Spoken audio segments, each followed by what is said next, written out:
নমস্কার, good evening. আজকে ইভিনিংটা একেবারে গুড নয়। বিশ্বাস করুন, যে রাজ্যে 26,000 শিক্ষক চাকরি হারায়, সে রাজ্যে সেই দিন অ্যাটলিস্ট অন্তত আজ গুড ইভিনিং বলা চলে না। এসএসসির 26,000 চাকরি আজ বাতিল। সুপ্রিম কোর্ট এই রায় দিয়েছে। প্রধান বিচারপতি সঞ্জীব খান্না এবং বিচারপতি সঞ্জয় কুমারের বেঞ্চ জানিয়ে দিল 2016 সালের পুরো প্যানেলকেই বাতিল করা হলো। অর্থাৎ কলকাতা হাইকোর্ট যে রায় দিয়েছিল সেই রায় তারা বহাল রাখলেন। সর্বোচ্চ আদালত কলকাতা হাইকোর্টের রায়কেই বহাল রাখলেন। গত ফেব্রুয়ারি মাসে এই মামলার শুনানি শেষ করে রায় স্থগিত রেখেছিল শীর্ষ আদালত। আজ বৃহস্পতিবার 3রা মার্চ সেই রায় দিয়ে চাকরি প্রার্থীদের ভবিষ্যৎ কার্যত নির্ধারণ করে দিল এই দেশের সর্বোচ্চ আদালত। খুব সহজ কথায় বলতে গেলে 3rd মার্চ 2025 বাংলার ইতিহাসে একটি কালো দিন হিসেবে লিখে থাকা উচিত। কারণ এদিন 26,000 মানুষ তাদের জীবিকার একমাত্র উপায়টা হারিয়েছেন, তাদের চাকরি হারিয়েছেন। এর মধ্যে ব্যতিক্রমী একমাত্র একজন, সোমা দাস, ক্যান্সারে আক্রান্ত। তাই সুপ্রিম কোর্ট, মহামান্য সুপ্রিম কোর্ট তাকে রিলিফ দিয়েছেন। অন ডিসেবিলিটি গ্রাউন্ডস তার চাকরি বহাল থাকছে। সেই সোমা দাস সরাসরি রামপুরহাট থেকে এই মুহূর্তে আমাদের সঙ্গে রয়েছে। Please bring Soma Das on the screen. Soma Das Rampurhat থেকে এই মুহূর্তে সরাসরি রয়েছেন এনকে টেলিভিশনে। সোমাদি, আপনাকে প্রথমেই একটা প্রশ্ন। আপনি একক যিনি এখনো চাকরি করবেন 2016 প্যানেলের, যার চাকরিটা রইল, কিন্তু আপনার মতো 26,000 লোক, প্রায় 26,000 লোক, তাদের চাকরিটা আর নেই। কিছু বলবেন? দেখুন, আমরা যখন এই পরীক্ষাটা দিয়েছিলাম তখন কিন্তু কখনোই যে এইরকম একটা পরিস্থিতির সম্মুখীন হব সেটা আমরা কখনোই কিন্তু ভাবিনি, যে এরকম এক পরিস্থিতির সম্মুখীন হবে যেখানে 26,000 চাকরি বাতিল হবে বা আমার চাকরিটা থাকবে কিন্তু এই পরিস্থিতি আর সম্মুখীন আমরা হয়েছি, কিন্তু পরিস্থিতির কারণে, আর যেই পরিস্থিতির সৃষ্টি হয়েছে কিন্তু সরকার তথা কমিশনের গাফিলতির কারণেই, এটা আমি বলতে চাইবো। আজ যদি সেগ্রিগেশনটা সম্ভব হতো, আমরা দেখেছি দীর্ঘ শুনানি চলেছে মহামান্য হাইকোর্ট থেকে পর্যন্ত, শুনতে বারবার একটাই কথা চাওয়া হয়েছিল যে সেগ্রিগেশন কি সম্ভব, সঠিক তথ্য দেওয়া কি সম্ভব যাতে আলাদা করা যায়, কিন্তু সেইভাবে সঠিক তথ্য পেশ হয়নি। উল্টে কি হয়েছে, যাদের কোনো রকম দুর্নীতির সঙ্গে সম্পর্ক নেই, যাদের নামে কোনো অ্যালিগেশন নেই, তাদেরও কিন্তু চাকরিটা আজ সেই দাঁড়িয়ে দেওয়া হয়েছিল প্রশ্নের মুখে, এবং সেই হিসেবে আজকে বাতিলটাও হয়ে গেল। সোমা দাস সরাসরি রামপুরহাট থেকে রয়েছেন এবং আমাদের সঙ্গে এই মুহূর্তে আরো একজন রয়েছেন আমাদের স্টুডিওতে। আমাদের সঙ্গে রূপা ব্যানার্জি রয়েছেন, রূপা বন্দ্যোপাধ্যায়, যিনি আজ চাকরিটি হারিয়েছেন। রূপা দেবী, আপনি কি বলবেন? সোমা দাস, তার চাকরিটি রয়েছে অন ডিসেবিলিটি গ্রাউন্ডস, আপনার চাকরিটা আর নেই। আজকে সকাল 10:30 11টার পর থেকে টেকনিক্যালি ইউ আর আনএমপ্লয়েড। কি বলবেন? প্রথমত এটা ভাবতেই পারিনি যে এরকম একটা রায় হতে চলেছে। তো সেটা যখন শুনলাম বিশ্বাস করতে পারিনি। একেবারে মাথার ওপর আকাশ ভেঙে পড়ার মতন অবস্থা। বারবার করে বলা হয়েছে যে আমরা চেয়েছি, আমাদের একমাত্র দাবি ছিল একমাত্র দাবি ছিল সেগ্রিগেশন, অর্থাৎ যোগ্য আর অযোগ্যকে আলাদা করা। তো আমরা সেটা ভেবেও ছিলাম যে সুপ্রিম কোর্ট নিশ্চয়ই সেটাই করবেন, যে যোগ্য অযোগ্য আলাদা করবেন।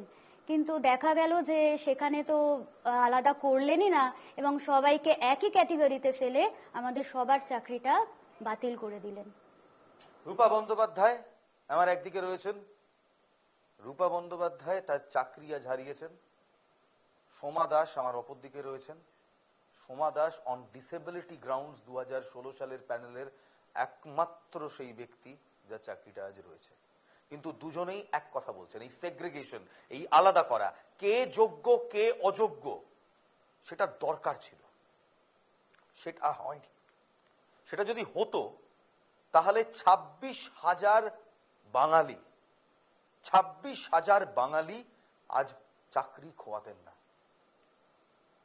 আমরা আসবো, বিস্তারিত আলোচনায় আসবো, এই দুজনের সঙ্গেই কথা বলবো। তারা এর জন্য কাদের দায়ী করছেন সেই প্রশ্নও তুলবো। কিন্তু তার আগে আজ ঠিক সকালবেলা সুপ্রিম কোর্ট তার রায় কি বললেন, একাধিক চ্যানেলে একাধিক বক্তব্য শুনেছেন আপনারা, অনেক জায়গায় অনেক বিভ্রান্তি ছড়িয়েছে, কিন্তু এখানে লেটস হিয়ার ইট।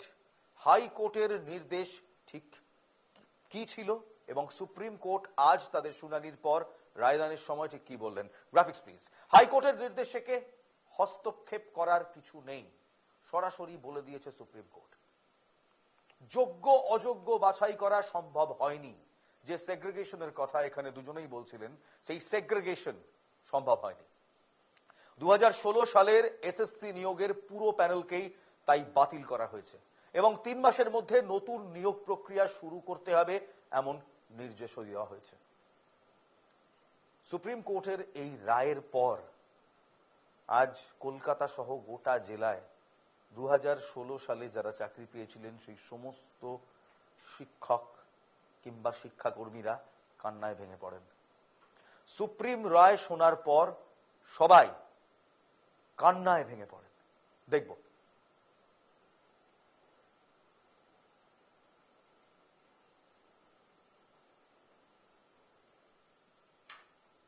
আমরা শেষ হয়ে গেলাম, শেষ হয়ে গেল আমাদের পরিবার, শেষ হয়ে গেল আমার বৃদ্ধ বাবা মা, তাদের স্বপ্ন যে ছোটবেলা থেকে মাস্টারমশাই হবে। এই রাজ্যের সেই পরিবর্তনের সরকারের পরে সেই হতভাগ্য শিক্ষক অনেক কষ্টে একটা চাকরি জোগাড় করেছিলাম, সেই চাকরি আজ চলে গেল। রাজ্যে যদি কোথাও কোনো অপ্রীতিকর ঘটনা ঘটে তার জন্য একমাত্র দায়ী থাকবে রাজ্যের মুখ্যমন্ত্রী। রাজ্যের মুখ্যমন্ত্রী এই দায় নিয়ে রাজ্যের মুখ্যমন্ত্রী অবিলম্বে আপনি আপনার চেয়ার ছেড়ে দিন, অবিলম্বে আপনি চেয়ার ছেড়ে দিন। আপনি ব্যর্থ একজন মুখ্যমন্ত্রী। কিছু মানুষের ভুলের জন্য সবাইকে যদি শাস্তি পেতে হয় তো সেটা তো মানে দেশের সর্বোচ্চ ন্যায়ালয়ের কাছ থেকে তো এটা সম্পূর্ণ অপ্রত্যাশিত একটা ব্যাপার। আমি যদি দোষ না করি, আমার বিরুদ্ধে যদি কোনো প্রমাণিত অভিযোগ না থাকে, তাহলে আমার সঙ্গে কোনো রকম অন্যায় করা হবে না। এটা তো আমার অধিকার, দেশের নাগরিক হিসেবে এটা আমার অধিকার। তো জানি না কিভাবে এটা হয়েছে, কি ব্যাপার। আর সবাই যদি দোষী হতাম, পুরো প্যানেল নাকি বাতিল হয়েছে, সেক্ষেত্রে সবাই যদি দোষী হই তাহলে সবাইকেই তো টাকা ফেরত দিতে বলার কথা। কিছু জনকে টাকা ফেরত দিতে বলা হয়েছে, কিছু জনকে না। তাহলে কিছু জনকে না কেন? তাহলে কিছু জনকে না, যাদেরকে না, তাহলে তাদের বিরুদ্ধে হয়তো কোনো অভিযোগ নেই, তাহলে পুরো প্যানেল বাতিল কেন? মানে পুরো ব্যাপারটা এতভাবে ঘেটে গেছে, মানে বুঝতে পারছি না একটু। সুপ্রিম কোর্টই তো শেষ ভরসা ছিল আমাদের, আমরা তো গিয়েছিলাম। সুপ্রিম কোর্ট এই রায়ের মাধ্যমে এটা কখনোই কোনোদিন বলতে পারবে না আমরা দুর্নীতি করে চাকরি পেয়েছি। আমাদের কোনো দোষ নেই, কোনো দুর্নীতির সাথে আমরা কোনোভাবেই জড়িত নেই। সিবিআই যে তালিকা জমা দিয়েছে সেখানে আমাদের কারোর নাম নেই। আমাদের ওএমআর শিটের কপি আমাদের আছে। আমার পুরো পরিবার চলে এই চাকরির উপর। আমার শ্বশুর শাশুড়ি, আমার স্ত্রী, আমার 3 বছরের ছোট বাচ্চা। আমরা একটা সঠিক বিচার আশা করেছিলাম, এরপরে আর কোনো কিছুর জন্য সঠিক বিচার আশা করতে পারবো কিনা জানি না। আমাদেরকে বিনা দোষে ফাঁসিতে চড়িয়ে দেওয়া হলো, আর সত্যি কিছু বলার নেই, কিছু বলার নেই। Has justice been served?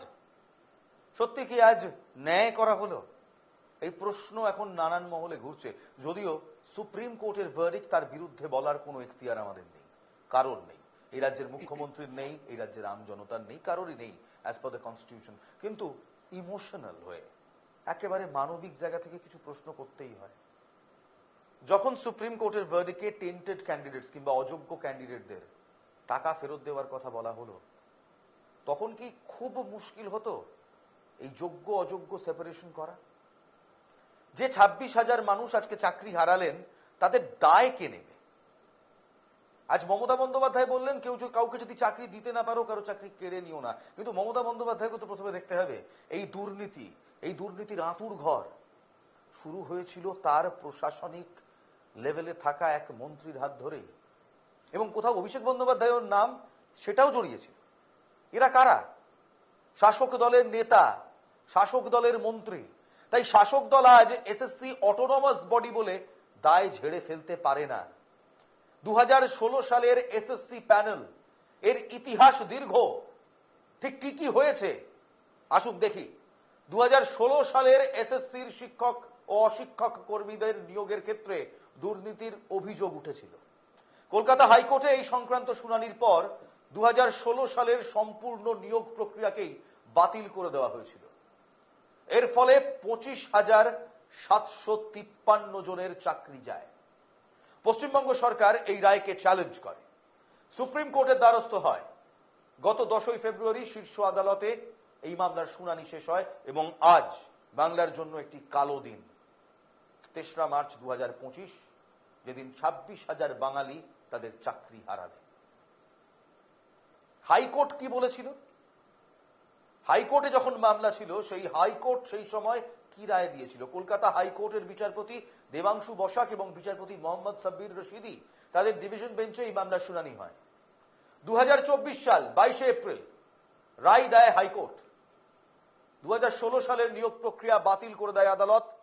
যারা মেয়াদ উত্তীর্ণ প্যানেলে চাকরি পেয়েছিলেন, যারা সাদা খাতা জমা দিয়ে চাকরি পেয়েছিলেন, তাদের বেতন ফেরত দেওয়ার নির্দেশ দিয়েছিল আদালত। 4 সপ্তাহের মধ্যে 12% হারে সুদ সহ বেতন ফেরত দিতে বলা হয়েছিল ওই চাকরি প্রাপকদের। হাইকোর্টের নির্দেশকে চ্যালেঞ্জ করে পৃথকভাবে শীর্ষ আদালতে মামলা করে রাজ্যের শিক্ষা দপ্তর, এসএসসি এবং মধ্যশিক্ষা পর্ষদ। দফায় দফায় মামলা করেন চাকরিহারারাও। তারা তাকিয়েছিলেন সুপ্রিম কোর্টের দিকে যে কিছু একটা হবে, ন্যায় হবে। ন্যায় হলো, বিচার হলো। Verdict has been served, ladies and gentlemen, and that verdict lands 26,000 people without jobs today. দেশের চাকরির কি অবস্থা আমরা সবাই জানি। 2 কোটি চাকরি নাকি বছরে হচ্ছে, সব গল্প কথা। ডাবল ডাবল চাকরি নাকি মমতা বন্দ্যোপাধ্যায় দেবেন, আরেক অশ্বডিম্ব গল্প কথা। তাহারই মাঝখানে 26,000 চাকরি জাস্ট হাওয়া। রূপা বন্দ্যোপাধ্যায় রয়েছেন আমার সঙ্গে প্যানেলে, সোমা দাস রয়েছেন আমার সঙ্গে প্যানেলে। দুজনেই 2016 সালের চাকরি প্রার্থী, চাকরি পেয়েছিলেন। রূপা বন্দ্যোপাধ্যায় আজ এই সিদ্ধান্তে, আজ সুপ্রিম কোর্টের এই রায়ে চাকরি হারিয়েছেন, এবং সোমা দাস তিনিও চাকরি হারাতেন, কিন্তু অন ডিসেবিলিটি গ্রাউন্ডস তার চাকরি যায়নি। আমি সোমাদিকে দিয়ে শুরু করবো। সোমাদি, দীর্ঘ লড়াইয়ের পর কাঠগড়ায় কাকে তুলবেন? আজকে এই যে 26,000 মানুষ তারা চাকরি হারালেন, আপনিও হতে পারতেন, কিন্তু হিউম্যানিটেরিয়ান গ্রাউন্ডে আপনার চাকরিটা যায়নি। কাদের কাঠগড়ায় তুলবেন? কাদের জন্য এটা হয়েছে?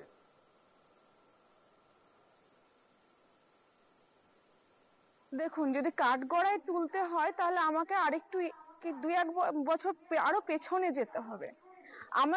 আমরা যারা পরীক্ষা দিয়েছি 2016 সালে, তারা পাস করেছে 2018 সালে, ঠিক আছে? রেজাল্ট আউট হয়েছে এবং নিয়োগ ওই 18-19 ওই সময়ে হয়েছে। কিন্তু সেই সময়ে দেখা যায় যে পরীক্ষা ভালো দেওয়া সত্ত্বেও আমি সহ আরো অনেক ক্যান্ডিডেট যারা কিন্তু ওয়েটিং প্যানেল, এবং সেই ওয়েটিং অসম্ভব রকম পেছনে চলে গেছি, ঠিক আছে? আর দেখা যাচ্ছে যারা 0, 1, 2, 3 পেয়ে তারা কিন্তু প্যানেলের লিস্টে 1, 2, 3 র্যাঙ্ক করে তারা কিন্তু চাকরি করছে। আর এই সব যখন প্রমাণ হচ্ছে তার মধ্যে কিন্তু এর মধ্যেই কিন্তু এই জিনিসগুলো চলছে, দুর্নীতি হচ্ছে, আমরা চোখের সামনে দেখতে পাচ্ছি, বিভিন্ন রকম শুনতে পাচ্ছি। এই থেকেই তো আন্দোলনের শুরু। আর এর পরে কিন্তু 2019, এই যে আমার ক্যান্সারের কথাটা বললে, আমার ক্যান্সার কিন্তু হয়েছে 2019 সালে, 18 শেষ থেকে 2019 সালে আমার ক্যান্সার হয়েছে। এবার এর মধ্যে আমি যদি সঠিকভাবে, আমার কথা দিয়ে বলি, যে আমি যদি সঠিক সময়ে সঠিকভাবে চাকরি পেতাম, যে সোমা দাস দা ক্যান্সার পেশেন্ট মানবিক গ্রাউন্ডে চাকরি পেয়েছে, এই তকমাটা আমার জীবনে সারা জীবনের মতন লাগতো না। এই যে যারা চাকরি হয়েছেন তাদের, আমি তো জানি আমি তো একই রকম, তাদের আলাদা কিছু নেই, শুধু আমার চাকরিটা থেকে গেছে যেহেতু আমি ক্যান্সার পেশেন্ট। আমি মেনে নিচ্ছি যে হাইকোর্ট মানবিক গ্রাউন্ডে প্রাক্তন বিচারপতি যদি না দেখতেন, তৎপর হতেন, আমিও চাকরিটা পেতাম না, ওই ওয়েটিং ক্যান্ডিডেট হয়ে থাকতাম। তার জন্য নয়, এটা বলার অপেক্ষা রাখে না, সবাই জানে। কিন্তু এই মুহূর্তে পরিস্থিতিতে কি হলো, আমার ট্রিটমেন্টটা যে কিভাবে চালিয়েছে সেটা আমি জানি। রীতিমতো লোক টাকা দিয়েছে, আমার পরিবারের জমি, অনেক আমাদের সেভিংস যেটা গিয়েছে, আমার ভাইয়ের জীবন থেকে 2.5-3 বছর গিয়েছে, সেটা তো বাদই দিলাম। তাহলে এই মুহূর্তে আর আমি যেভাবে মঞ্চে গিয়েছি সেইটুকুই বলি, আমি মঞ্চে গিয়েছি আমার দ্বিতীয়বারের কেমো শেষ হওয়ার সময়, মানে 12 লাখ টাকার একটা ট্রিটমেন্ট ছিল, স্টেম সেল ট্রিটমেন্ট, সেটা আমি জোগাড় করতে পারিনি। আমি জীবন মরণ যা হবে সেই পরিস্থিতিতে গিয়ে কিন্তু মঞ্চে দাঁড়িয়েছিলাম। সেখানে আমি একজন বঞ্চিত চাকরি প্রার্থী হয়ে বঞ্চিতদের মঞ্চে গিয়েছিলাম, কোনো ক্যান্সার পেশেন্ট হিসেবে যাইনি, কিন্তু পরিস্থিতিতে মহামান্য প্রাক্তন বিচারপতি যদি না চাইতেন হতো না। তাহলে এইরকম চাকরিটা আছে সবই, সেই কিন্তু এই মহামান্য প্রাক্তন পরিস্থিতিতে কিন্তু বিচারপতিকে আজকে বাকি মমতা অনেকেরই বন্দ্যোপাধ্যায় আছে। তুলোধনা করেছেন। সেই মহামান্য প্রাক্তন বিচারপতিকে আজকে মমতা বন্দ্যোপাধ্যায় তুলোধনা করেছেন সোমা দেবী। বিকাশ রঞ্জন ভট্টাচার্যকে আজকে মমতা বন্দ্যোপাধ্যায় তুলোধনা করেছেন, বলছেন বিকাশ রঞ্জন ভট্টাচার্য এবং ভারতীয় জনতা পার্টির অনেকের জন্যই আজ 26,000 ছেলে মেয়ে চাকরি হারা। আপনিও এটা বিশ্বাস করেন?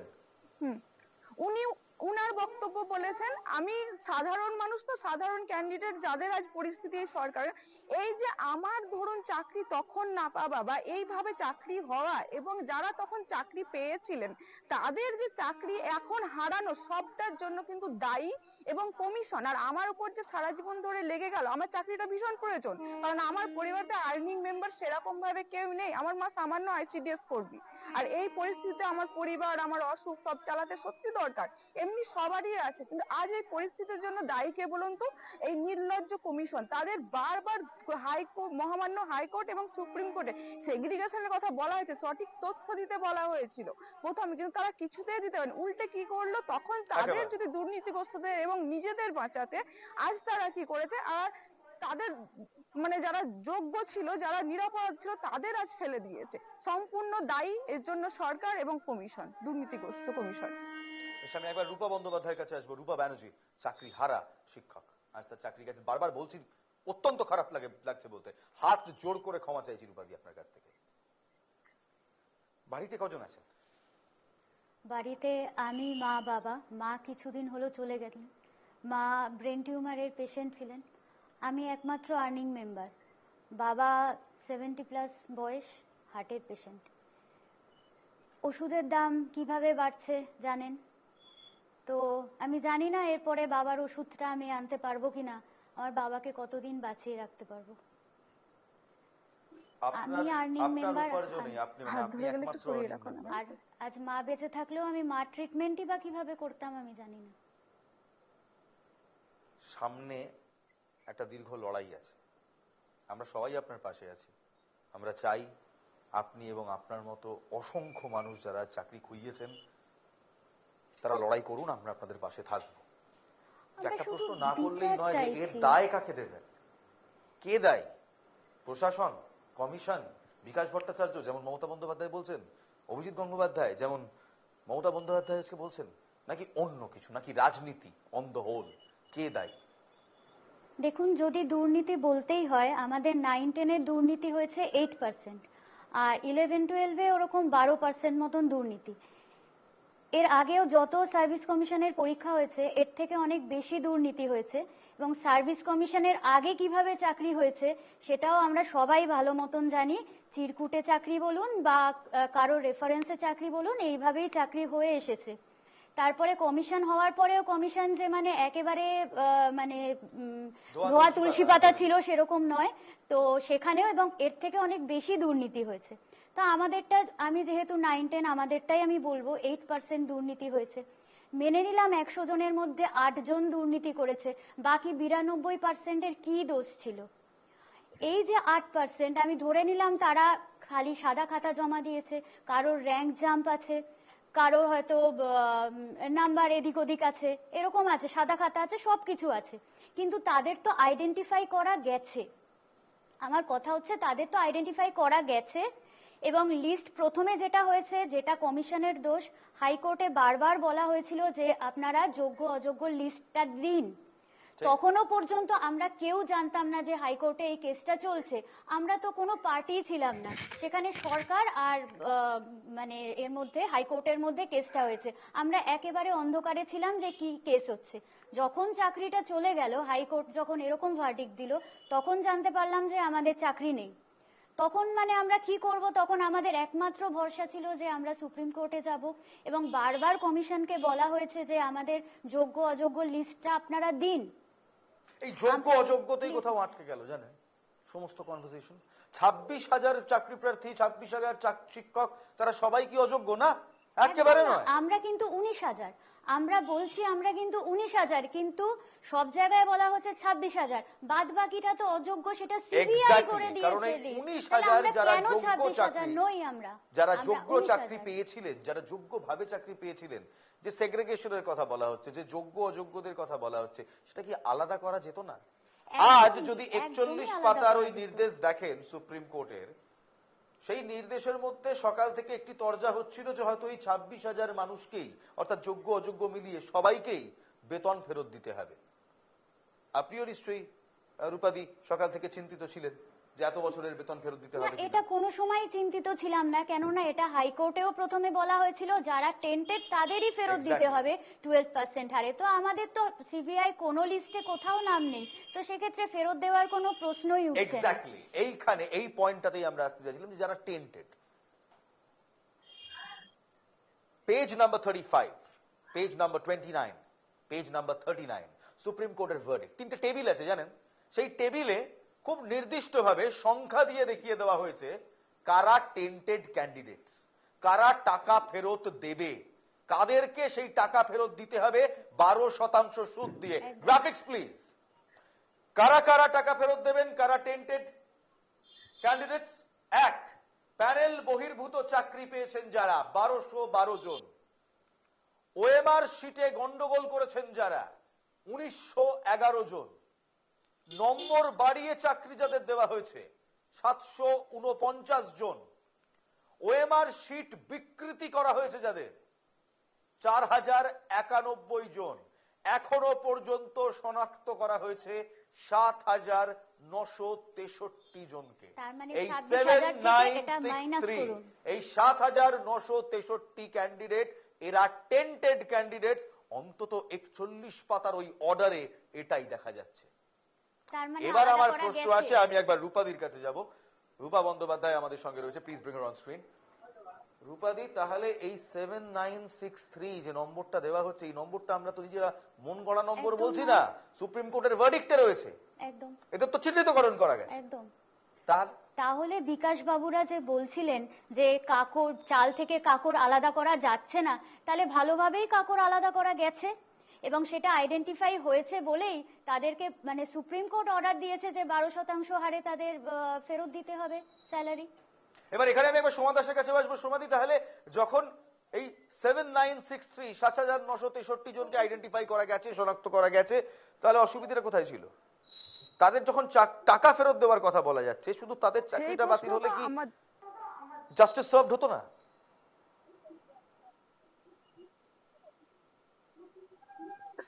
এই প্রশ্ন তো আমাদেরও, আমরা যেটাই চেয়েছিলাম যে যারা টেন্টেড, প্রথম থেকে আমরা জেনে আসছি যে দুর্নীতিগ্রস্ত কিছু আছে এবং যারা বেশিরভাগই যোগ্য ক্যান্ডিডেট আছে, যোগ্য ক্যান্ডিডেটদের চাকরি বাতিল কখনোই কাম্য ছিল না, পুরো প্যানেল বাতিল তো কখনোই কাম্য ছিল না, শুধুমাত্র আলাদা করার জন্য। কিন্তু যেটা আমরা দেখতে পাচ্ছি যে বারবারই দেখছি যে কমিশনের যে সঠিক তথ্য এটা দিয়েছে, সেই কমিশন যে তথ্যটা দিয়েছে এখানে, সেই তথ্যের ভিত্তিতে 12% ফেরতের ব্যাপার হচ্ছে এই সব ক্যান্ডিডেটদের। সেখানে সেই ভিত্তিতে, যদিও ভার্ডিক্টটা আমার পুরোপুরি পড়া নেই, শুধু এইটুকুই বলতে পারি, তাহলে এই ভিত্তিতে কেন দেওয়া হলো না সেটা আমার প্রশ্ন, অবশ্যই প্রশ্ন। আর আরো যে পরবর্তীকালে যেটুকু শুনতে পাচ্ছি, আপনাদের কি কখনো মনে হয়েছে আপনারা রাজনৈতিক বোড়ে হিসেবে ব্যবহৃত হচ্ছেন? অর্থাৎ রাজা উজিররা লড়াই করছেন, আপনারা সেই দাবার বোর্ডে, রাজনীতির দাবার বোর্ডের বোর্ডে আপনাদের সামনে রেখে, এগিয়ে দিয়ে, আপনাদের কাঁধে বন্দুক রেখে রাজনৈতিক ভোট বাক্সের লড়াই চালাচ্ছে কিছু দল। অবশ্যই আমি দীর্ঘ প্রায় 1 থেকে 1.5 বছরের ওপরই আমি এখন রাস্তায় বসেছিলাম, তখন সেই মুহূর্তে আমাদের মঞ্চে আসেনি এমন কোন রাজনৈতিক দল কিন্তু নেই। প্রত্যেকেই তারা নিজেদের বক্তব্য চালিয়েছে যে এই হলে আমরা এই করব, এই হলে আমরা এই করব, যেটা রুলিং পার্টি হোক বা আদার্স পার্টি হোক, সবাই এসেছে, কিন্তু আমাদের সুরাহা কিছু হয়নি। তখন ওয়েটিং দের সুরাহা। আমি একবার রূপা বন্দ্যোপাধ্যায়ের কাছে আসবো। রূপাদি, আপনার কি মনে হয় যে আপনারা রাজনৈতিক বোর্ডে হিসেবে ব্যবহৃত হয়েছেন, এটা সমাধিও মানছেন? আপনাদের মঞ্চে হেন কোনো নেতা নেই, হেন কোনো দলীয় রং নেই যা দেখিনি আমরা। সবাই এসছেন, সবাই পাশে থাকার কথা বলেছিলেন, অথবা আজকে সকালটা দেখলাম এবং কজন এলেন? সবাই হয়তো চেয়েছিলেন আমাদের চাকরিটা চলে যাক। তার আজকে কজন কারণ এসছেন? আজকে কেউ আসেনি, কেননা আমরা কোনো রাজনীতির সাথে জড়িত থাকতে চাইনি। তো যেটা হয়েছে যে ওনারা চেয়েছেন চাকরিটা চলে যাক, ভোটের আগে একটা ইস্যু চলে এলো, ঠিক আছে। তা আমরা, আপনি যথার্থই বলেছেন যে আমরা এই রাজনীতির একটা বোড়ে, আমরা বিচ্ছিরিভাবে একটা রাজনীতি, নোংরা রাজনীতির শিকার হয়েছি, যেখানে বিরোধীদের কাছেও একটা ইস্যু যে এত দুর্নীতি করে যে চাকরি দিয়েছিল সবার চাকরি গেল, আর যারা সরকারি পক্ষ তারাও বললো চাকরি দিতে চেয়েছিলাম, দেখো তাও এরা চাকরি করতে দিল না। তো দুজনের হাতেই একটা ইস্যু চলে এলো। অর্থাৎ কোথাও যা সমাধিও বলছেন, যা রূপাদিও বলছেন, রাজায় রাজায় যুদ্ধ হয়, মরে সামান্য পেয়াদারা। একদম। এই চাকরি প্রার্থীদের কিংবা এই 2016 সালের 26,000 ক্যান্ডিডেটদের, তাদেরকে রাজনৈতিক বোড়ে হিসেবেই কি তাহলে ব্যবহার করা হলো? এই প্রশ্ন এখন চারদিকে ঘুরছে। আমার মাথার মধ্যে তো গিজগিজ করছেই। আমি দেখলাম শুধু আমার মাথার মধ্যে নয়, এই প্রশ্ন এই 26,000 মানুষের মাথার মধ্যে রয়েছে। আর আই এম শিওর 10 কোটি বাঙালি এই প্রশ্নই করছেন যে হেন কোনো নেতা ছিল না, হেন কোনো রাজনৈতিক দলের পতাকা ছিল না যা এদের মঞ্চে পৌঁছয়নি। এমন কোন নেতা আমরা দেখিনি বাংলায় সেই সময় যারা ওখানে গিয়ে বক্তব্য রাখেননি কিংবা এদেরকে বলেননি আমরা আপনাদের পাশে আছি, আমরা দেখে নেব, আপনাদের হয়ে লড়বো। কিন্তু আজ সকালে যখন রায় বেরোলো, যখন 26,000 মানুষ চাকরি খোয়ালেন, অদ্ভুত ভাবে আমাদের ক্যামেরায় একটি নেতাকেও সেখানে দেখা যায়নি। আজ ধর্মতলা চত্বরে, শহীদ মিনার চত্বরে কেউ এসেছিলেন? সরি, জিরো, একজনও আসেন। 26,000 শিক্ষক এই মুহূর্তে রাজ্যে চাকরি হারালে সমস্যা রয়েছে। 26,000 অযোগ্য শিক্ষক যদি চাকরি হারাতেন আমাদের সমস্যা ছিল না। আমরা হই হই করে বলতাম ভালো হয়েছে। কিন্তু এই 26,000 শিক্ষক তো অযোগ্য নন। যে টেবিল দেওয়া হচ্ছে, যে চিহ্নিতকরণ করা হচ্ছে, তাতে প্রায় 8,000 অযোগ্য লোককে অলরেডি চিহ্নিত করা হয়েছে। আমাদের প্রশ্ন, যারা যোগ্য তারা কি দোষ করলেন? এই বিচার ব্যবস্থা বলে একজন ইনোসেন্ট যদি সাজা পায় তাহলে বিচার হয় না, তাহলে জুডিশিয়ারির সেটা লজ্জা। আজ তো প্রায় 18,000 ইনোসেন্ট লোকজন, যোগ্য লোকজন সাজা পেল। আমরা সুপ্রিম কোর্টের ভার্ডিক্ট নিয়ে কোনো কথা বলছি না, বলবো না। সুপ্রিম কোর্টের ভার্ডিক্ট সবার উপরে। কিন্তু মানবিকভাবে আমরা এই প্রশ্ন তুলছি যে যারা যোগ্য তারা কোন দোষে আজ চাকরি হারালেন, এর দায় কে নেবেন? বিকাশ রঞ্জন ভট্টাচার্য, মমতা বন্দ্যোপাধ্যায়, শুভেন্দু অধিকারী, নাকি অন্য কেউ? নাকি এই কমিশন, নাকি এই সমাজ, নাকি এই বস্তা পচা রাজনৈতিক সিস্টেম যেটা বছরের পর বছর কখনো চিরকুটে, কখনো জালিয়াতি করে, কখনো ভোট ব্যাংকের রাজনীতি করে মানুষকে চাকরি দিয়ে গেছে? একটা ছোট্ট বিরতির পর ফিরে আসছি, কারণ আরো বড় একটা প্রশ্ন সামনে দাঁড়িয়ে রয়েছি আমরা। 26,000 মানুষ যদি চাকরি হারান, শিক্ষক যদি চাকরি হারান, তাহলে এই রাজ্যের শিক্ষা ব্যবস্থা ধসে পড়বে তো। ছোট্ট বিরতির পর ফিরে আসি। আপনারা দেখছেন ground report, 7 PM prime time with Ilmas Syed.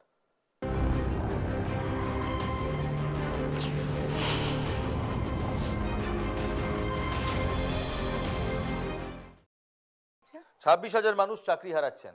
26,000 মানুষ কাল থেকে আর স্কুলে যাবেন না। 26,000 শিক্ষক শিক্ষাকর্মী কাল থেকে আর স্কুলে যাবেন না। এই দায় কার? এই দায় কমিশনের, এই দায় রাজ্যের, এই দায় বিরোধীদের, এই দায় সিপিএম এর, বিজেপির কার? আমরা জানতে চাই। কারণ এই সমস্ত পার্টি তাদের পলিটিক্যাল ব্যানার্স নিয়ে বারবার ভোটের আগে এনাদের মঞ্চে ছিলেন, বড় বড় ক্লেমস করেছিলেন, কিচ্ছু হতে দেব না, আপনাদের পাশে দাঁড়িয়ে থাকবো, অনেক কিছু বলেছিলেন। কিন্তু আজ যখন তাদের চাকরি গেল না, তখন একটি নেতা, একটি ব্যানার তাদের মঞ্চে ছিল না। আর এই কথা আমি বলছি না, এই কথা আমার স্টুডিওতে এই মুহূর্তে থাকা একজন চাকরিহারা, যাকে বলতে বারবার এই শব্দটা বলতে আমার অস্বস্তি হচ্ছে, তবু বলতে হচ্ছে, বিকজ দ্যাটস দ্য ফ্যাক্ট। এবং সমাধি, যিনি রামপুরহাট থেকে আমাদের জয়েন করেছেন, আমাদের সঙ্গে রয়েছেন, যার চাকরিটা on moral grounds, on humanity grounds আজ বেঁচে গেল, তারা দুজনেই বলছেন যে তাদের ব্যবহার করা হয়েছে রাজনীতির স্বার্থে, ভোট ব্যাংকের স্বার্থে। 26,000 শিক্ষক শিক্ষাকর্মীরা যদি আজ থেকে বসে যায়, তাদের চাকরি চলে যায়, তাহলে রাজ্যের সরকারি শিক্ষা ব্যবস্থা ঠিক কি হবে? 11,000 শিক্ষক 9 এবং ক্লাস 10-এ পড়ান, তাদের চাকরি বাতিল। প্রায় ৫,৫০০ শিক্ষক তারা ক্লাস 11-12-এ পড়ান, তাদের শিক্ষা, তাদের চাকরি বাতিল। শিক্ষা ব্যবস্থা ভাঙার চেষ্টা করা হচ্ছে, এই অভিযোগ মুখ্যমন্ত্রী মমতা বন্দ্যোপাধ্যায়ের। Take a look.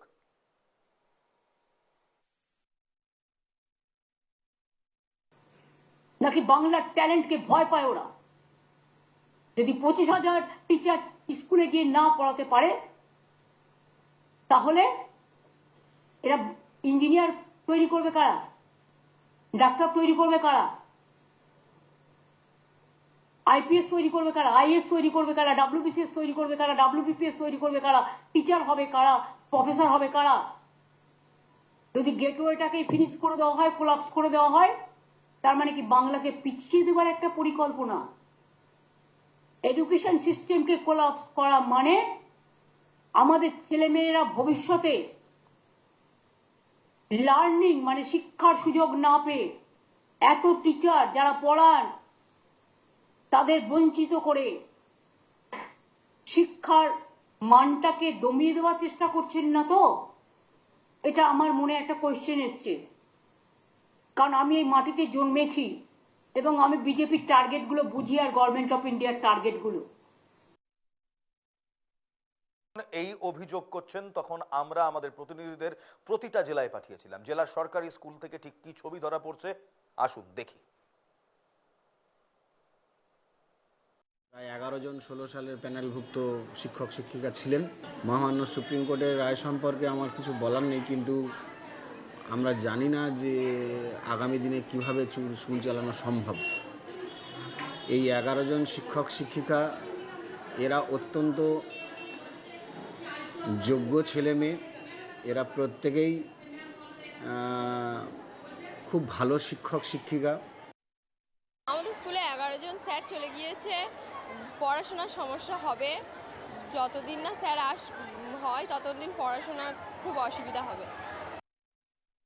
আমার ছেলে 2026-এ মাধ্যমিক দেবে। আমি সত্যি খুব মর্মাহত যে ভালো ভালো মাস্টারমশাইরা জামতলা ভগবানচন্দ্র হাই স্কুল থেকে সত্যি ভালো ভালো মাস্টারমশাইরা চলে গেল। বাচ্চাদের কোনো ক্ষতি? এতে তো বাচ্চাদের ভবিষ্যৎ নষ্ট হবে, পড়াশোনার ব্যাঘাত। যারা ভালো ভালো মাস্টারমশাই তারা যোগ্য না অযোগ্য এটা আপনারাই বুঝে নিন। যখন আমজনতা বলে যে ভালো ভালো মাস্টারমশাইরা চলে গিয়েছেন, নিশ্চয়ই কোনো অযোগ্য শিক্ষককে কেউ ভালো বলবেন না, কারণ যোগ্যরাও তো আজ গেলেন, যোগ্যদেরও তো চাকরি গেল। বিকাশ রঞ্জন ভট্টাচার্যকে মমতা বন্দ্যোপাধ্যায় তিনি নিশানা করেছেন বটে, কিন্তু এই প্রশ্ন আমাদেরও রয়েছে যে বিকাশবাবু তো লড়েছিলেন অযোগ্যদের শাস্তি পাওয়াতে, কিন্তু বিকাশবাবু ফাইনালি যে ভার্ডিক্ট পেলেন তাতে বিকাশ রঞ্জন ভট্টাচার্য খুশি তো? ফেরদৌস তামিম আইনজীবী এবং বিকাশ রঞ্জন ভট্টাচার্য তারা কি জানাচ্ছেন দেখুন, এবং সচেতন করে দিই, এখানে মানবিকতার কোনো ছোঁয়া আপনি পাবেন না তাদের বক্তব্যে। তাদের বক্তব্যের রন্ধ্রে রন্ধ্রে রয়েছে রাজনীতি। Take a look. হ্যাঁ, উনি যদি ডোমেন দেওয়ার কথা ভেবে থাকেন, চিন্তা করে থাকেন, বলুন কোন বাধা দিয়েছে কে? উনি যা যা করতে চান করুন, কেউ বাধা দেবে না। উনি দুর্নীতি করেছেন, দুর্নীতির ফলে এতগুলো চাকরি গেছে, এখন ওর মাথাটাও খারাপ হয়ে গেছে। উনি দুর্নীতি করবেন, চুরি ডাকাতি করবেন, বদমাইশি করবেন, আর সিপিএম কে দাঁড়িয়ে দাঁড়িয়ে দেখবে নাকি? যখন দুর্নীতি করেছিলেন তখন ভাবেননি যে এটা সিপিএম ধরতে পারে? যখন একটা অংশ পরিষ্কার হয়েছে, সেটা হচ্ছে যে 26,000 চাকরি বাতিল হয়েছিল, 25,753 জন, সেই বাতিলই বহাল রইল, অর্থাৎ বাতিলই রইল, নাম্বার 1। নাম্বার 2 হচ্ছে যে যারা টেন্টেড ক্যান্ডিডেট তাদের স্যালারি ফেরত দিতে হবে। নাম্বার 3, সোমা দাসে তার চাকরি বেঁচে থাকবে, এবং যারা কিছুজন অন্ধ ক্যান্ডিডেট ছিলেন, প্রতিবন্ধী ক্যান্ডিডেট ছিলেন, তারাও অ্যাপ্লিকেশন করেছিলেন, তাদের বলেছে আগামী 3 মাস সার্ভিস থাকবে, তাদের এজ রিল্যাক্সেশন দিয়ে আগামী সিলেকশন প্রসেসে তারা পার্টিসিপেট করতে পারবেন, এবং যে নতুন নিয়োগ প্রক্রিয়া আগামী 3 মাসের মধ্যে হবে, সেখানে যারা আনটেন্টেড, যারা এখনো চিহ্নিত হয়নি, তারা পার্টিসিপেট করবেন। তারপরে যে নতুন নিয়োগ, আবার নতুন প্যানেল তৈরি হবে ইন অ্যাকর্ডেন্স উইথ ল। এই আনটেন্ডেড মানে যারা যোগ্য ছিলেন, যাদেরকে এখনো সেভাবে ঝাড়াই বাছাই করা সম্ভবই হয়নি, তার জন্য দায়টা কার? রাজ্য সরকার, এসএসসি এবং বোর্ডে। 3 জন 3 রকম তথ্য দিয়েছে। এসএসসি বলেছে 5,485, বোর্ড বলেছে 5,189, সরকার বলেছে 4,327। 3 জনের 3 রকম তথ্য। কি করে আপনি বৈধ অবৈধ যোগ্য অযোগ্য পৃথকীকরণ করবেন? সম্ভব নয়, সেটাই সম্ভব হয়নি। SSC even image mirror image সেটা রাখেননি, স্ক্যান কপি রাখেননি, ফলে খুব সঙ্গত কারণেই যেহেতু মিরর ইমেজ রাখেননি সেই জন্য আপনি এই আইডেন্টিফাই করবেন কি করে, না অরিজিনাল ওএমআর রয়েছে না মিরর ইমেজ রয়েছে, ফলে আপনি সেই অ্যাসেসমেন্ট করবেন কিভাবে, সম্ভব নয়। আমরা বারবার কথা বলেছি, তারা যদি মিরর ইমেজ থেকে থাকে প্রডিউস করুন আদালতে। আমরা বলেছি সঠিক তথ্য দিন, সঠিক তথ্যও দেননি, মিরর ইমেজও দেখাতে পারেননি। রূপাদি কি বলবেন? লয়ারদের বক্তব্য শুনলেন, নেতাদের বক্তব্য শুনলেন, রূপা বন্দ্যোপাধ্যায়, সোমা দাস দুজনকে স্ক্রিনে আনতে বলবো। রূপাদি কি বলবেন? আপনাদের কথা এটাই কে যদি বলবেন? হয় যে তাহলে আমরা যে মাধ্যমিক খাতা দেখছি, কেউ কেউ উচ্চ মাধ্যমিক খাতা দেখছেন, আজ থেকে 10 বছর বাদে তাহলে তাদের খাতা মানে তারা যে পাশ করেছে তারই বা কি বৈধতা থাকবে? কেননা আমরা খাতা দেখে তাদেরকে পাশ করিয়েছি, তাই না? আমরা যে ভোটে ইলেকশনে ডিউটিতে যাই, তাহলে সেখান থেকেই তো কেউ কেউ জয়ী হয়েছে, আমাদের নেতা মন্ত্রী হয়েছে, তাহলে তাদেরও সেই যোগ্যতার ভ্যালিডিটি থাকে না, যেখানে আমরাই যোগ্য নই। সোমাদি কি বলবেন?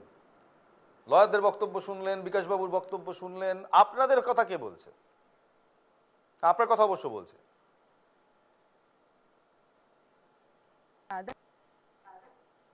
অবশ্যই যুক্তিসঙ্গত কথা। তার সঙ্গে আমি এটা বলবো যে এই যে বলেন না রাজায় রাজায় যুদ্ধ হয়, সবাই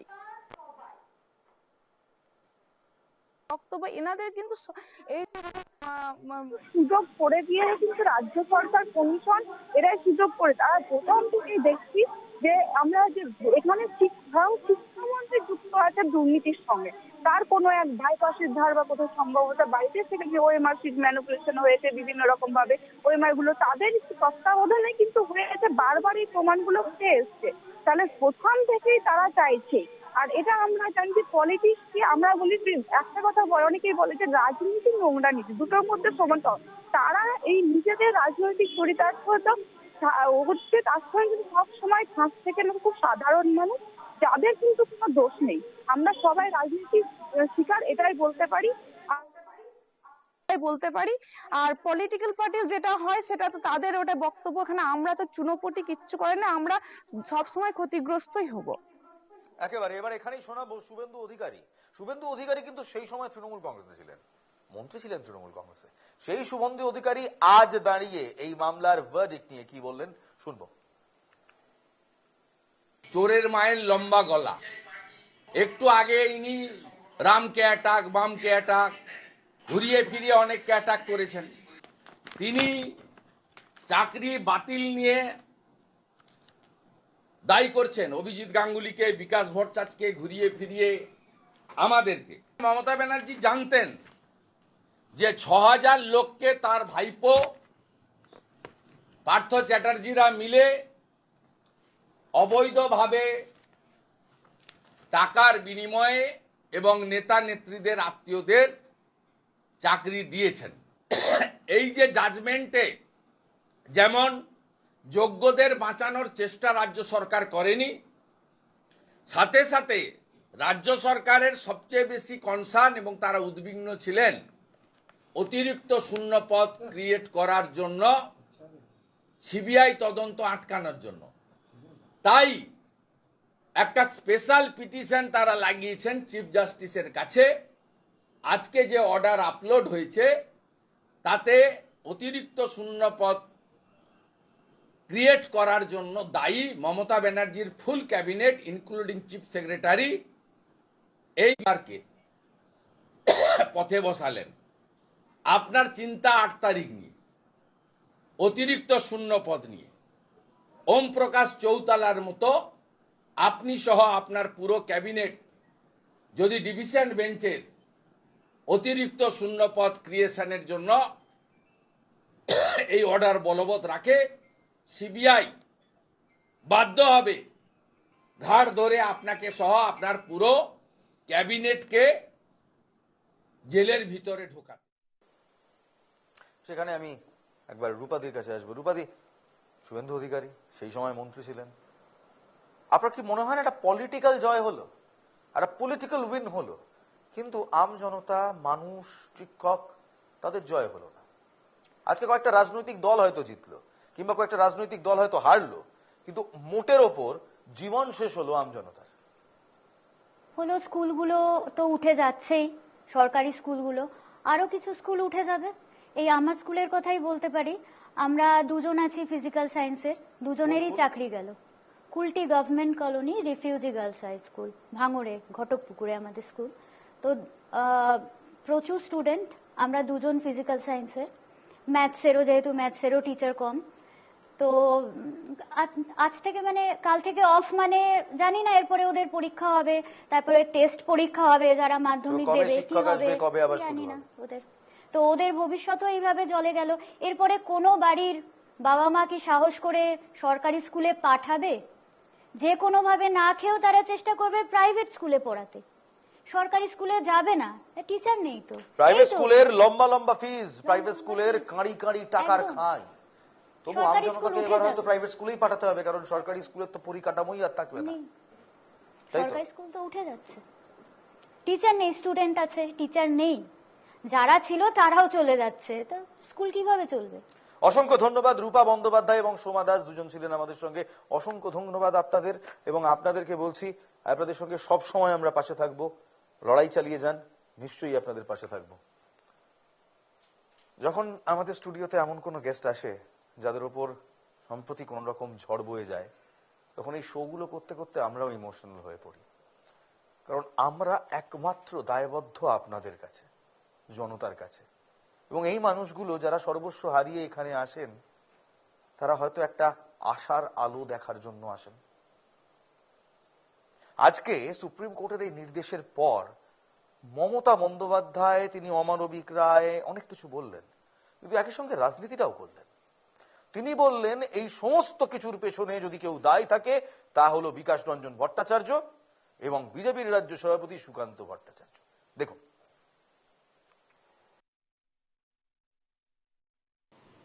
আর আমি অবাক হয়ে যাই, এখানে কেসটা করেছিলেন কে? বিকাশ বাবু। তিনি তো পৃথিবীর সবচেয়ে বৃহত্তম লয়ার, তাকে কেন তিনি এখনো নোবেল প্রাইজ পাচ্ছেন না আমি জানি না। পাওয়া উচিত। ভাবছি একটা রেকমেন্ডেশন করব। এতগুলো মানুষের চাকরি যাওয়ার পরে বিজেপির মন্ত্রী সুকান্ত বাবু বলছেন, sorry I should not mention his name, I have seen the media, ফেসবুকে তার উক্তি আমি দেখেছি, এর জন্য অযোগ্যদের জন্য যোগ্যদের চাকরি গেছে, এর জন্য আমি নাকি দায়ী। তো আপনারা প্রথমে যখন কেস করলেন একবার ভাবলেন না কারা যোগ্য আর কারা অযোগ্য? সেটা তো গভর্নমেন্টকে ভাবতেও দিলেন না। আপনারা নিচে যোগ্য তো? সবসময় বাংলাকে কেন টার্গেট করা হবে? কি দোষ করেছে বাংলার ছেলে মেয়েরা? কি দোষ করেছে বাংলার স্টুডেন্ট ইউথরা? আমার তো এখনো 1 লক্ষ চাকরি ভ্যাকেন্সি আছে স্কুলে, কলেজে, শুধু এই কেসটার জন্য আমরা করতে পারছিলাম না। The matter was sub judice. Sukanta Majumdar এর পাল্টা কি বললেন এবং মোহাম্মদ সেলিম মমতা বন্দ্যোপাধ্যায়ের পাল্টা কি বললেন পরপর শোনাবো। প্রথমে সুকান্ত মজুমদার, ভারতীয় জনতা পার্টি, এবং তারপর মোহাম্মদ সেলিম, সিপিআইএম এর। আমার প্রশ্ন হচ্ছে, মমতা বন্দ্যোপাধ্যায়ের এসএসসি স্কুল সার্ভিস কমিশন, রাজ্য সরকার কেন যোগ্য এবং অযোগ্য এই পৃথকীকরণ কেন করে দিলেন না? যদি আজকে যোগ্য এবং অযোগ্য এই পৃথকীকরণ মহামান্য আদালতের সামনে রাজ্য সরকার করে দিতেন, তাহলে পরে আজকে কিন্তু এই টোটাল 26,000 প্রায় 25,573 জন, এদের কিন্তু চাকরি চলে যেত না। শুধু অযোগ্যদের যেত, যোগ্যরা বহাল তবিয়তে চাকরি করতেন। আজকে মমতা বন্দ্যোপাধ্যায়ের জন্য, মমতা বন্দ্যোপাধ্যায় পার্টির এই দুষ্কৃতীদের জন্য, যারা ঘুষখোর, জোচ্চোর তৃণমূল নেতা, তাদের জন্য এই এতগুলো পরিবার আজকে রাস্তায় বসলো। আমরা ছেড়ে দেব না। আমরা আগামী দিনে মমতা বন্দ্যোপাধ্যায়ের সরকারকে এই তার চেয়ার থেকে উঠিয়ে ফেলবো। এর জন্য দায়ী হচ্ছে মমতা বন্দ্যোপাধ্যায়। আমরা খুব শীঘ্রই এর বিরুদ্ধে পথে নামছি। ভারতীয় জনতা পার্টি এর বিরুদ্ধে আন্দোলন করবে। রামনবমী পার হয়ে গেলেই ভারতীয় জনতা পার্টি পূর্ণ শক্তি দিয়ে এর বিরুদ্ধে নামবে। এখানে বলা হচ্ছিল বারবার যে তোমরা বেছে দাও যে কে ঠিক ঠিক পরীক্ষা দিয়েছে, চাকরি পেয়েছে, এবং আমাদের বিশ্বাস বেশিরভাগটা তাই, এবং কারা কারা দুর্নীতি করে টাকা দিয়ে পরীক্ষা দেয়নি, ফর্ম ফিল আপ করেনি, ইন্টারভিউতে নেই, কিন্তু নাম চলে এসছে, তাদেরটাকে বাতিল করতে হবে। কিন্তু যা হয় এই পাশাপাশি তো করলো না। দ্বিতীয়, প্রথমত অন্যায় করলো দুর্নীতি করে, দ্বিতীয় হচ্ছে সমস্ত রেকর্ড ডকুমেন্ট ধ্বংস করলো, আর নির্দিষ্ট স্বার্থে কারণ তারা জানে ধরা পড়ে গেলে খুব বিপদ। আর তৃতীয়ত হচ্ছে যে তোমার কি এখন যখন বলা হচ্ছে বাছাই করো, এই বাছাই প্রক্রিয়া কোনো সুযোগ নিল না। এখন উচিত এই পরিবারগুলো ভাষার থেকে বাঁচবে কি করে, কারণ এদের সঙ্গে স্কুল শিক্ষাটাও যুক্ত। কারণ স্কুলগুলো তো হঠাৎ কালকে টিচার থাকবে না, তো এটা তো ড্যাং ড্যাং করবে। বিজেপি তৃণমূল তো চাইছে গোটা দেশে সরকারি শিক্ষা ব্যবস্থাটা তুলে দিয়ে প্রাইভেট স্কুলটা হোক। তাহলে এখন কম টাকায় স্কুলে চাকরি করবে আর কোনো মান থাকবে না, একটু সবাই মনে করবে সব করে একটা ভালো স্কুলে পড়ছি। তাহলে স্কুল ব্যবস্থাটাকে বাঁচানো, এটা শুধু এই কটা পরিবারের জন্য নয়, আমাদের শর্ত হচ্ছে গোটা স্কুল শিক্ষা ব্যবস্থাটাকে বাঁচানো। আজ 26,000 মানুষ যারা চাকরি হারালেন তাদের মধ্যে সবাই কিন্তু অযোগ্য নন। তাদের মধ্যে অনেকেই হয়তো মেজরিটি যোগ্য, এবং চিহ্নিতকরণ করা হয়েছে 7,000-এর বেশি কিংবা প্রায় 8,000 কয়েকজনকে যারা অযোগ্য। আমাদের প্রশ্ন একটাই, রাদের বলবো আমার প্রশ্ন একটাই, এই 8,000 মানুষের জন্য বাকি 18,000 মানুষ কেন সাজা পেলেন? জাস্টিস কি সলভড হলো? রাজনীতির জন্য খুব ভালো, কারণ এটাকে সামনে রেখে এবার বামেরা লড়বে, বিজেপি লড়বে, তৃণমূল এটাকে কাউন্টার করতে গিয়ে বাম রাম সবাইকে অ্যাটাক করবে, অর্থাৎ বিজেপি সিপিএম সবাইকে অ্যাটাক করবে। কিন্তু আম জনতা, এই মানুষগুলো যারা এতক্ষণ আমাদের স্টুডিওতে ছিলেন, এদের কি দোষ?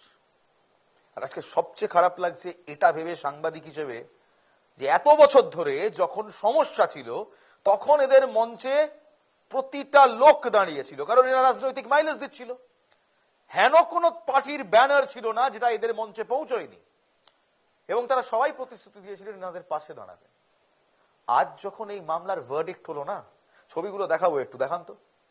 আজ যখন এই মামলার ভার্ডিক্ট বেরোলো তখন এনারা কাঁদলেন, একাই কাঁদলেন। একটা নেতাও সেখানে যায়নি, একটা পলিটিক্যাল ব্যানার আজ দেখা যায়নি, একটা নেতাকে সেখানে গিয়ে পাশে আছি বলছি দেখতে পাইনি। শুধু দেখলাম এনাদের যারা কাঁদলেন। সেই শহীদ মিনার, সেই জায়গা যেখানে একাধিকবার আমরা দেখেছি শাসক দলের নেতা, বিরোধী দলের নেতা, বিরোধীর এক দল থেকে আরেক দলের পাল্টি খাওয়া নেতা সবাই গিয়ে পৌঁছেছিলেন। আজ দেখুন, একটি নেতা নেই, একটি ব্যানার নেই, একটি পতাকা নেই। এই ছবিটা দেখুন এবং ভাবুন এবং বুঝুন। আপনারা শুধু পেয়াদা বড়ে, আপনাদের ব্যবহার করবে ভোটে জেতার জন্য, আপনাদের ব্যবহার করবে উস্কানি দেওয়ার জন্য, আপনাদের ধর্মের পরিচয় সেখানে সুড়সুড়ি দেবে, আপনাদের ধর্মীয় ভাবে মোটিভেট করার চেষ্টা করবে শুধু ভোটের জন্য। এরা কিচ্ছু চায় না আপনার ভোট ছাড়া, এদের কিচ্ছু যায় আসে না আপনারা বেঁচে থাকুন কি মরে যান, আপনি খেতে পাচ্ছেন কিনা, আপনার বাড়িতে হাঁড়ি চড়ছে কিনা, আপনি ভালো আছেন কিনা, আপনি স্বাস্থ্য পাচ্ছেন কিনা, শিক্ষা পাচ্ছেন কিনা, দে ডোন্ট কেয়ার। এদের কিচ্ছু যায় আসে না, এদের শুধু যায় আসে 5 বছরে একবার আপনি ওই ভোটিং মেশিনের সামনে দাঁড়াবেন এবং এদের প্রতীক চিহ্নে আপনি ভোট দেবেন। আমি আপনি এই রাজনৈতিক নেতাদের হাতে আজ শুধু ভোটের কল, ভোটের machine, just a number. Change it, বদল করুন, আপনি পারবেন। এই ধরুন সামনের বছর বিধানসভা ভোট, তো তার আগে দেখুন এই রামনবমী নিয়ে তৃণমূল বিজেপি কেউ ছেড়ে কথা বলছে না। কি অদ্ভুত, যে রাজ্যে একদিনে 26,000 মানুষ চাকরি হারা হয় সেই রাজ্যে ধর্মের সুড়সুড়ি চলছে। বেশ জমিয়ে রামনবমী করবে বিজেপি, সব রকম উদ্যোগও নিচ্ছে বিজেপি। তৃণমূল কংগ্রেস তারাও পিছিয়ে নেই, জেলায় জেলায় পোস্টার পড়ছে এবং পোস্টার পড়ে সেখানে দেখানো হচ্ছে যে তৃণমূল কংগ্রেসও রামনবমী করবে। আরে করুক, আমজনতার জন্য কি করছে? রাম রাজ্য মানে জানেন, রাম রাজ্য মানে নীতির রাজ্য, যেখানে প্রতিটা মানুষ সুখে স্বচ্ছন্দে বাস করে, যেখানে দুর্নীতি হয় না, সেটা রাম রাজ্য। আর এরা এই দুর্নীতিবাজগুলো সমস্ত দলের, এরা আপনাকে রামরাজ্য দেবে? আর এরা তো ভগবানকেও বিক্রি করে খায় ভোটের জন্য। শুভেন্দু অধিকারী রামরাজ্য নিয়ে কি বলছে করবেন, রামনবমী নিয়ে কি বলছেন দেখুন। আমরা রাস্তায় থাকব, পিছনে থাকবে লাখো হিন্দু ভক্ত জনতা। পারলে আটকে নিন, ক্ষমতা থাকে আটকে নিন। তৃণমূল নেতা রাজীব বন্দ্যোপাধ্যায় তিনি কি বলছেন এবং তৃণমূল কংগ্রেসের পক্ষ থেকে কি বলা হচ্ছে, তারাও তো শুনছি জাঁকিয়ে রামনবমী করবে, যেন এটা কোনো কম্পিটিশন হচ্ছে। দেখুন,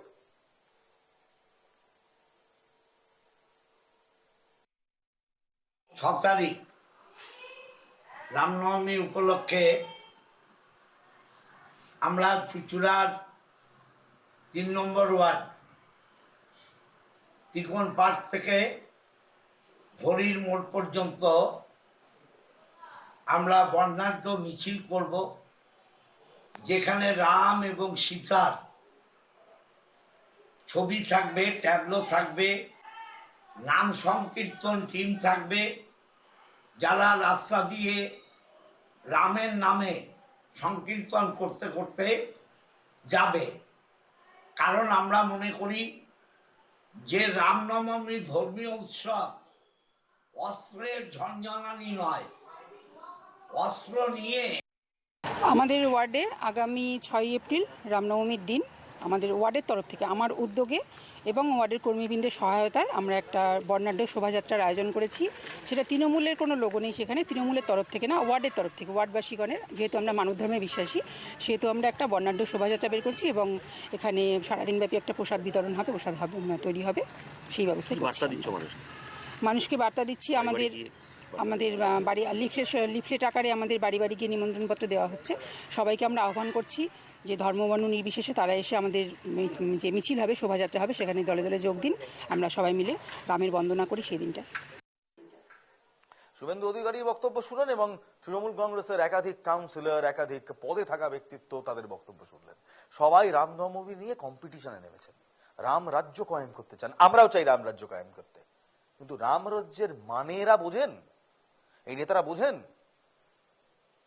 রাম রাজ্যে বলা হয় ন্যায় থাকবে, আর যেখানে 18,000 যোগ্য ক্যান্ডিডেট একদিনে হঠাৎ করে চাকরি হারান, আমাদের স্টুডিওতে বসে যেখানে একজন বলছেন আমি আমার ফ্যামিলির একমাত্র আর্নিং মেম্বার, বাবার চিকিৎসা কি করে করাবো বুঝতে পারছি না, সেখানে ন্যায় হয় না। রামরাজ্যে ন্যায় থাকে, আজকের দিনে ন্যায় খুঁজে পাচ্ছি না, হাজার হাতড়ালেও পাচ্ছি না। সুপ্রিম কোর্টের ভার্ডিক্ট সবার উপরে শিরোধার্য, সুপ্রিম কোর্টের ভার্ডিক্টের এগেনস্টে কিচ্ছু বলছি না, বলার এখতিয়ার নেই আমাদের, কিন্তু মানবিকতার জায়গা থেকে একটা প্রশ্ন করছি, ধর্ম নিয়ে এত মাতামাতি করছেন, একটু মানুষকে নিয়েও মাতামাতি করুন না। এদেরকে ভোটের কল, আমাদেরকে ভোটের মেশিন হিসেবে ব্যবহার না করে, শুধু আমাদের ভোটের একটা সংখ্যা হিসেবে না দেখে একটু মানুষ হিসেবে দেখুন। ওই 2 কোটি চাকরির প্রতিশ্রুতি কোথায়? ডবল ডবল চাকরি কোথায়? কিছুই তো নেই, আছে শুধু বঞ্চনা এবং দৈনন্দিন আগুনে পোড়া। তার মধ্যেও যদি আপনারা রাজনীতি করে আমাদের জীবনগুলো আরো দুর্বিষহ করে তোলেন, তাহলে আম জনতা যাবে কোথায়? রাজনীতি করবেন না, নীতির রাজত্ব করুন। ভালো থাকবেন, ভালো রাখবেন। জয় হিন্দ।